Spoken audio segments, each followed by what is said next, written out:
டயட்ல உள்ளவங்க கண்டிப்பா இதை சாப்பிடலாம். அதுக்கப்புறம் சுகர் பேஷண்ட் அவங்களுக்கும் இது ரொம்ப நல்லது. இப்ப அதுக்கு என்ன தேவைன்னா, ஒரு 50 கிராம் அளவு பாசிப்பருப்பை ஊற வச்சிருக்கேன். இது வந்து கோதுமை ரவை. அப்புறம் கொஞ்சமா கேரட்டு, பீன்ஸு, ஒரு வெங்காயம், ஒரு தக்காளி, கொஞ்சமா கருவேப்பிலை, தாளிக்க சீரகம், கடுகு பருப்பு, மஞ்சத்தூள் எல்லாம் எடுத்து வச்சாச்சு. இப்ப சட்டியை காய வச்சாச்சு. அதுல கடுகு நம்பர் போட்டாச்சு. இப்போ நம்ம சீரகத்தை கொஞ்சமா போட்டுக்க போறோம். சும்மா ஒரு ஸ்பூன் அளவு சீரகம் போடுங்க. அவ்வளவுதான். சீரகம் பொரிஞ்சு கடுகு நம்பருக்கும் வெந்துருச்சு. இப்ப கருவேப்பிலையும் வெங்காயத்தையும் போட்டுடலாம்.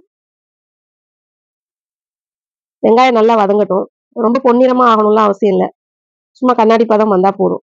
அந்த அளவுக்கு வெங்காயத்தை வதக்கி விடுங்க. அத கோதுமை ரவை போட்டு இது வந்து கொஞ்சமா பெருங்காயத்தூள் போடுறேன். அதனால இது அதான் சாம்பார் சாதம் மாதிரி தான் இருக்கும். ஆனா நம்ம என்ன பண்ணிடுறோம், கோதுமை ரவையில செய்யறோம். அரிசி போடாம கோதுமை ரவையில செய்யறோம். இப்ப தக்காளியை போட்டு நல்லா வதக்கி கொடுத்துக்கலாம். தக்காளி எல்லாம் ரொம்ப வதங்கணும்னு அவசியம் இல்லை. லைட்டா வதங்கினா போதும். ஓவரா வதங்கணும் அப்படின்லாம் அவசியம் இல்லை. ஏன்னா நம்ம அந்த குக்கர்ல போட போறனால இப்ப வந்து கேரட்டை போட்டுருவோம். குக்கர்ல தான் நம்ம போட்டுட்டு இருக்கிறனால நம்ம எல்லாத்தையும் ஓவரா வதக்கணும் அவசியம் இல்லை. இப்ப பீன்ஸ் போட்டுடலாம். ஏன்னா எப்படி இருந்தாலும் வேக தான் போகுது. அப்படிங்கல எல்லாத்தையும் போட்டு ரொம்ப போட்டு வதக்கணும்னு அவசியம் இல்லை. நம்ம நல்லெண்ணெய் தான் ஊத்திருக்கோம். உங்களுக்கு விருப்பம் இருந்தா நீங்க நெய் கூட ஊத்திக்கங்க கொஞ்சமா. நான் வந்து இது வந்து டயட் அப்படின்றனால நான் நல்லெண்ணெய் ஊத்திருக்கேன். குழந்தைங்களுக்கு செஞ்சு கொடுக்குற மாதிரி இருந்தீங்கன்னா நீங்க நெய் கூட ஊத்திக்கங்க. இப்ப காய் நல்லா வதங்கிருச்சு. இப்ப என்ன பண்ணிடுறோம், கொஞ்சமா மஞ்சத்தூள் போடுறோம்.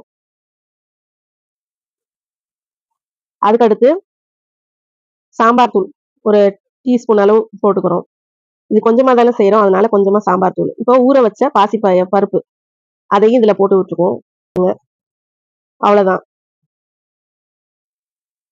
இப்ப நல்லா வெந்துகிட்டு இருக்கு. ரொம்ப இது பண்ணணும்னு அவசியம் இல்லை. ஓரளவுக்கு வெந்துகிட்டு இருக்கு.